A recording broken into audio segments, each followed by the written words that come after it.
Bon, je suis dépité. Bonjour à toutes et à tous et bienvenue dans cette vidéo Sangue de bois. On va reparler sujet sérieux, on va reparler apprentissage, machin, etc. Je sais plus quoi faire. Honnêtement là, je sais plus quoi faire. J'en parlerai cet après-midi avec Libby, avec ma mère et tout ça, mais là c'est compliqué. Donc pour résumer très très rapidement, comme je vous expliquais, Libby est actuellement en première générale. Elle a une moyenne plutôt correcte, 12-13 de moyenne. Et elle voulait du coup passer son bac et faire des études pour être prof d'anglais et tout. Et finalement, cette année, elle nous a parlé de sa démotivation totale, de sa volonté d'arrêter la seconde générale, ne pas aller en première générale et partir en apprentissage pour faire hôtel. C'est ce qu'elle avait dit à la base. Elle a dit non mais je veux faire hôtel. Non mais tu veux faire hôtel quoi? Tu veux devenir un hôtel? Tu te t'identifies en un hôtel? Non. Non mais on avait visité l'école d'hôtellerie, je trouvais ça sympa, j'aime bien le contact avec les clients, machin. Et du coup, bah après de longues discussions, comme j'avais expliqué, finalement, plus s'orienter vers un bac pro commerce, donc un bac professionnel en commerce, dans la vente, etc., etc. Ça a été pas de tourpeau, il a fallu la pousser au cul énormément, il a fallu se battre un peu avec elle pour lui faire comprendre que tout ne venait pas comme ça, ne tombait pas rôti dans le bec, que c'était beaucoup de boulot, que le monde des adultes avec un apprentissage c'est très compliqué, c'est pas de tout repos, c'est pas je fous rien de mes journées, c'est vraiment beaucoup de travail, c'est énormément d'investissement, de travail, etc. de l'école et en plus du patron avec qui tu bosses, etc. Bref, tout ça on a découlé où j'avais posé un ultimatum. J'ai dit si tu ne trouves pas de stage du coup d'immersion pour les vacances d'avril, moi c'est fini, tu continues en première générale et tout ça. Elle a réussi à décrocher son stage la première semaine des vacances et comme vous l'avez vu dans les vlogs vidéos Sangue de bois, je l'ai emmené pendant 5 jours tous les matins. On se levait à 5 heures du matin et je l'emmenais du coup à son stage pendant 5 jours dans une boulangerie. Donc 6 heures midi au niveau des horaires. Le premier jour, ça s'est très bien passé. J'ai vu la patronne, elle m'a dit franchement, elle est super investie, ça fait plaisir. Les gamins qui viennent en stage d'immersion d'habitude sont pas motivés du tout. Elle a dit c'est très bien passé. C'est vrai que Libye elle nous a dit c'était trop bien, elle était trop contente et tout ça. Et dès le deuxième jour, bah elle a beaucoup moins parlé. Laura l'a récupérée, elle m'a dit elle parle pas. Je lui dis ça va, ouais ça va. Et assez éteinte, assez effacée. Et bon, Libye, c'est difficile de parler avec elle, hein, parce que, comme j'expliquais dans le vlog, le problème avec Libye, c'est qu'elle a tendance à te dire ce que tu veux entendre. C'est-à-dire que tu vas lui dire, tu vas lui parler de quelque chose, elle va juste te dire ce que tu veux entendre, alors qu'elle le pense pas. C'est comme les fringues. Ah, t'as vu le jean et machin, ça t'irait bien. Ouais, ok. Tu lui achètes, elle le met jamais. Parce qu'en fait, au bout de 3 mois, elle te dira non, j'aime pas. Voilà, pourquoi tu nous as dit que t'aimais bien? Ah, pour te faire plaisir. Putain. Et là, du coup, deuxième jour se passe, troisième jour, quatrième jour, cinquième jour. Je vois notamment une dégradation de sa fatigue, forcément, parce qu'elle n'a pas écouté nos recommandations. Je lui ai dit à Libye, le soir, évite de te coucher trop tard. C'est un rythme machin, tu t'en rends compte, là c'est que 5 jours, mais si tu pars en apprentissage 2 semaines par mois, ça va être du coup ça, ce rythme-là, tu peux pas tenir et à se coucher à minuit, minuit et demi, 1 heure du matin, je le sais parce que je vois l'activité sur sa console, et elle se levait à 4h45, 3-4 heures de sommeil, ça pique. Et je le voyais parce qu'au fur et à mesure des matinées où je l'emmenais, bah, elle pionçait dans la bagnole. Elle pionçait littéralement dans la voiture. Alors, tu lui disais, oh non, non, c'est pas vrai, machin et tout. L'après-midi, elle s'éclipsait. Je pense qu'elle allait faire une sieste, mais elle disait que non. Et puis elle joue à la console, machin et tout ça. Le soir, elle joue à la console, j'ai tout redonné, donc forcément, bah voilà, elle joue à la console, etc., etc. Bon, de toute façon, je lui disais, le matin, c'est bon, elle est au boulot tout le matin, elle peut jouer un peu l'après-midi et tout. Mais pas de limite, comme d'habitude, je me mets aucune limite, et puis voilà, et puis voilà. Et au fur et à mesure des jours, des 5 jours, bah j'ai vu fatigué, j'ai vu démotivé, et surtout aussi un manque énorme de motivation, un manque énorme de prise en compte de nos remarques parce qu'on lui avait dit voilà, t'es dans la vente, il faut t'habiller. Vous savez, Libye a des styles d'habillement très particuliers, voilà, des mitaines, machin. Elle s'habille un peu cosplay, etc. Encore à la limite au lycée, bon, à la limite tant pis, elle s'habille comme ça, elle s'habille comme ça. Mais dans le monde professionnel, non. Je lui ai dit faut t'attacher les cheveux, faut te laver les cheveux, faut prendre soin de toi, machin, etc. Et j'ai vu malheureusement qu'au fur et à mesure des jours, bah en fait, elle a remis plein de barrettes étoiles dans les cheveux, elle a remis ses déguisements de cosplay pour aller au boulot. J'ai rien dit. Franchement, il y a juste un coup, je lui ai dit tes cheveux. Tu comptes te laver les cheveux? Ah, mais je m'en fous, je les attache. Mais oui, mais ça se voit des cheveux de femme longs qui sont pas lavés, ça se voit en fait. Et elle est pas coquette, Libye. Elle est pas Chloé, elle est beaucoup plus. Mais du coup, même Laura, elle m'a dit, putain, elle a remis ses barrettes, c'est des barrettes étoiles, machin et tout dans les cheveux. Elle dit, dans la vente, voilà, malheureusement, il y a des... Et ça, on lui avait dit, hein, il y a des règles de comment s'habiller, etc. Enfin bref, elle nous parle finalement très peu au reste de la semaine. J'avais même dit que j'allais tourner une vidéo avec elle pour voir un peu son avis, mais en fait, je l'ai pas fait. Parce que bah, son avis, même moi en tant que père, je ne l'ai pas. Je n'ai pas son avis. Parce que bah, elle nous dit ouais, ouais, ça va. Mais sans plus, elle nous dit rien de plus. Tu dis ouais, ouais, ça va. Et t'es là, oui, mais du coup, je sais pas, détail, explique, ça va, ça va. Ouais, ouais, c'est bon, ouais, ouais, ça va, ouais, ouais, ouais, ça va. Donc, compliqué de savoir au final si ça lui plaît ou pas. D'autant plus que quand on est allé aux portes ouvertes du coup du centre de formation des apprentis, la formatrice lui a demandé, tu veux t'orienter vers quoi? Elle a dit, bac pro commerce. Elle a dit, oui, mais quoi comme commerce et tout? Et lui a dit, moi je vais être dans l'alimentaire, boulangerie, pâtisserie, machin, etc. Je vais être dans l'alimentaire et tout. Et puis, moi, il y a un truc qui m'a mis la puce à l'oreille. Le dernier jour, je pensais parler avec la patronne, et en fait, quand je suis arrivé, Libye est sortie genre 10 minutes avant. Et je lui dis, bah t'es déjà là? Elle me dit, ouais, ouais, c'est bon, ils avaient plus besoin, machin. Et je lui dis, ça a été? Elle me dit, oui, oui, ça va. Et elle me dit, ah, faudrait que j'aille déposer un CV à une boutique de fringues. Boutique de fringues? Libye n'est pas passionné par la mode, hein. Je dis, d'accord. Et du coup, finalement, on rentre parce que la boutique était fermée. Et dans la voiture, je lui dis, mais ça s'est passé comment, du coup, cette semaine? Elle t'a parlé du bac pro? Parce qu'à la base, la patronne lui avait dit qu'elle recherchait pour le bac pro. Et là, Libye, elle me dit, non, elle m'en a pas reparlé, mais de toute façon, je suis un gros caca, donc ça ira pas. Déjà, t'as 16 ans, parle pas comme ça. Je dis, non, déjà, t'es pas un gros caca. Je dis, on parle pas comme ça. Je dis, comment ça? Et là, elle me dit, non, parce que, voilà, je sais que je l'ai énervé, machin et tout ça.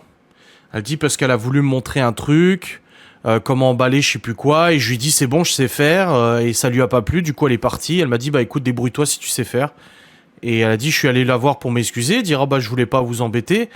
Et elle a dit, et puis, enfin voilà quoi, je lui dis, le bail c'est que, je dis, t'as dit ça à la patronne, le bail c'est que. Non, non, j'ai pas dit ça comme ça. Si, elle a dit ça comme ça. Je sens la douille, je rentre à la maison, j'en parle avec Laura, et je lui dis à Laura, écoute, faudrait que t'appelles la boulangerie. Ou que j'appelle, peu importe, mais bon. Je dis à Laura si t'as envie d'appeler. Pour avoir l'avis de la patronne. Et là, Libye, elle arrive, elle dit, ah, je suis en train d'écrire à SMS pour savoir pour le bac pro. Et elle me lit SMS, elle dit, oui, bonjour, alors je sais que j'étais un gros caca, mais voilà. Je dis à Libye, n'envoie pas de message. Et Laura lui dit, mais il s'est passé quoi? Quelles ont été les remarques? Et Libby il dit, bah je connaissais pas bien les produits, machin. Laura elle a dit, bah c'est normal, c'est ta première fois, c'est ton premier jour, tu peux pas connaître tous les produits sur la main, quoi. Je veux dire, c'est comme sur les doigts d'une main, c'est normal. Je veux dire, là, il faut être cohérent, débutante, en plus elle est même pas encore en apprentissage, c'est un stage d'immersion, elle dit, il y a des choses normales. Et là, Libby nous dit, oui, ma façon de me tenir. Pourquoi tu te tenais comment? Elle dit, bah souvent, elle dit, je m'adossais aux meubles, je m'adossais à des trucs, et puis bah du coup, quand je prenais les produits, je mettais pas de gants, et puis la pince et machin et tout. Bon, bah ça c'est des remarques, voilà. Et elle dit, mais voilà quoi, elle dit, mais le bail c'est que. Je dis, mais non, mais pas le bail. Je dis, parle pas comme ça, Libye. Elle dit, oui, voilà, au bout d'un moment, une cliente qui est venue, elle m'a posé une question, et je me suis retourné, je lui ai mis ma collègue, je dis, mais what? Et je dis, t'as pas dit ça quand même? Non, non, j'ai pas dit ça comme ça. Elle a dit ça comme ça. Enfin bref, on a senti que dans ses explications étaient un peu floues, un peu bizarres, et je dis, ouais, je sais pas, je le sens pas. Donc on a essayé d'appeler, et finalement la patronne n'était pas dispo, et là on l'a eu finalement au téléphone. Très gentil la patronne qui nous a dit, bah écoutez, le premier jour ça s'est très bien passé, elle était très motivée, voilà, nickel et tout ça, elle dit, mais à partir du deuxième jour, bah elle était éteinte. Déjà, elle avait l'air très fatiguée, sans déconner. Et puis, elle s'intéressait plus du tout au boulot, elle s'intéressait plus aux produits, elle s'intéressait plus à comment on travaille, elle posait plus de questions, elle était très passive. Quand on lui demandait de faire quelque chose, bah, elle le faisait, mais sans grande conviction. Elle dit, et puis il y a eu, bah, elle nous a raconté le coup d'emballer. Elle a dit, on a essayé de lui apprendre comment emballer les baguettes, comment emballer correctement, mais en fait, elle croit déjà tout savoir. Pour elle, elle sait déjà tout, il n'y a pas besoin de lui expliquer. Elle a dit donc au bout d'un moment, elle n'a pas envie d'apprendre. Et elle nous a dit au téléphone, elle a dit honnêtement, je vous le dis, je ne suis pas sûr que un apprentissage soit pour elle.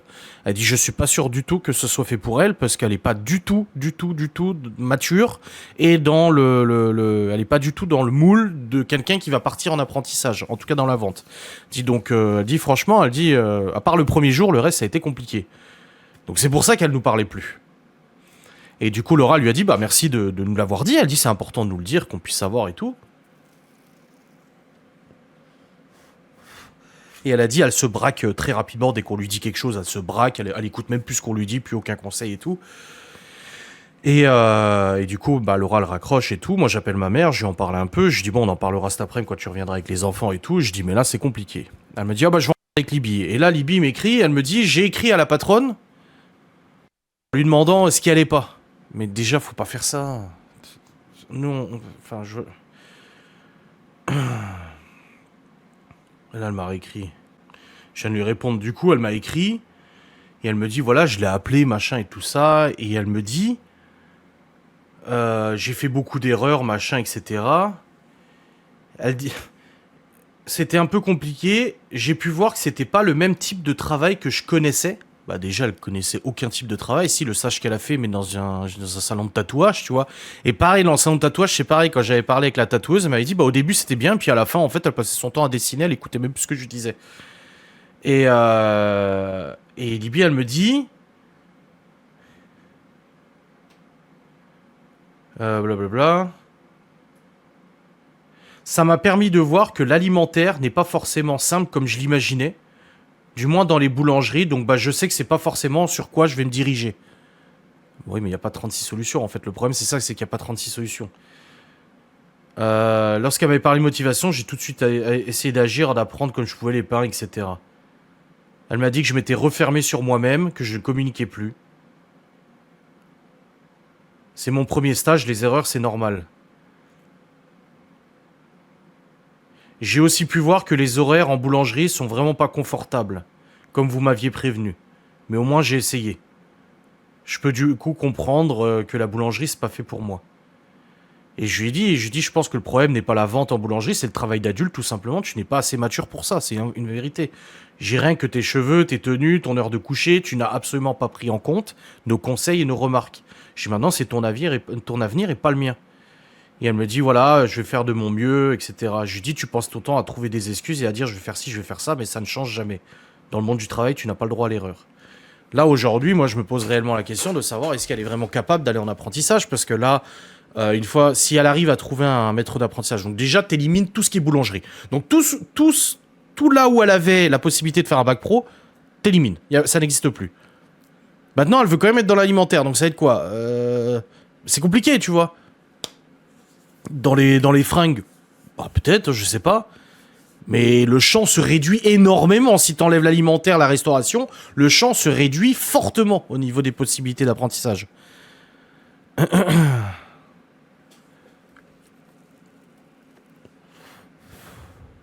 vais lui dire, tu es déconnecté. Voilà, je lui dis, t'es déconnecté de la réalité. Je dis, c'est déjà tellement difficile à trouver un patron. Si en plus de ça, tu fais la difficile en disant, ah ouais, non, ça je veux pas, ça je veux pas, ça je veux pas, bah laisse tomber. Je veux dire, Laura, quand elle a commencé son bac pro, elle a travaillé chez Honda. C'était pas parce qu'elle voulait travailler absolument chez Honda. Parce qu'elle a trouvé là-bas.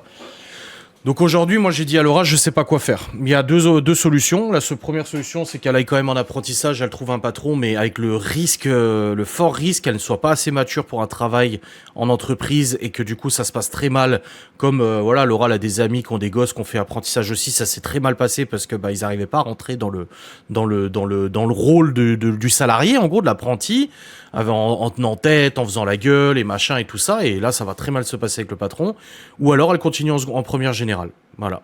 En première technologique, ça sert à rien. Elle déteste les maths, elle déteste la compta, elle déteste l'administration, les papiers, les machins.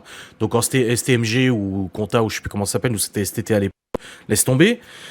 L'électricité, bah pourquoi faire? Tout ce qui est technologique, machin. L'économique et social, elle déteste ça aussi.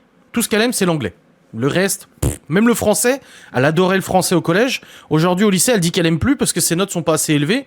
Bah oui, parce que là, c'est du français, et puis tu vas rentrer dans la philo et tout. Enfin voilà, franchement, je sais pas quoi faire. Honnêtement, on est dépité, là, je suis déprimé.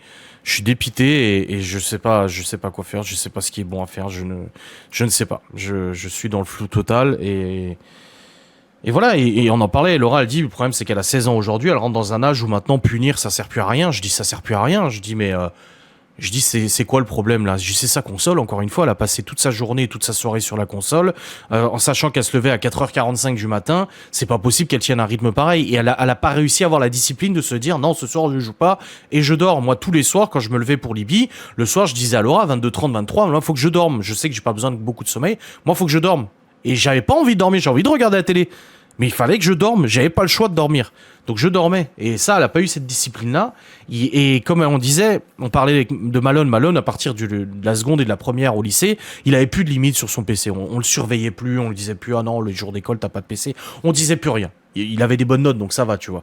Mais Malone avait aussi une vie sociale. Il allait chez ses potes tous les week-ends, il faisait des jeux de rôle, ils allaient, quand il faisait beau, dans leur cabane, il allait se promener avec ses potes, ils allaient à Saint-Dié, faire le tour des activités, ils allaient faire des concours de jeux vidéo.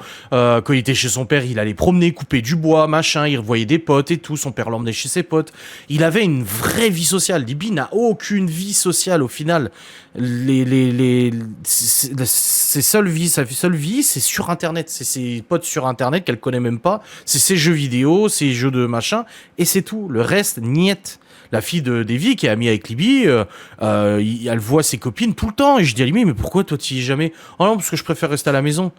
Voilà. Donc franchement, je sais pas quoi faire. Je suis dépité. Je sais pas quoi. Elle dit, je prendrai ce que je trouve. Bah non. Bah non, elle vient de dire que c'était pas fait pour elle. Je lui dis, je sais pas quoi te dire, je n'y crois pas. C'est toujours ça, elle nous dit ce qu'on a envie d'entendre, et puis après, hop là. Enfin bref, je suis un peu dépité. C'est dommage, c'est une super gamine, et franchement, elle a plein de qualités et tout, mais elle est parasitée par ses jeux vidéo, parasitée par sa vie virtuelle, parasitée par toutes ces conneries.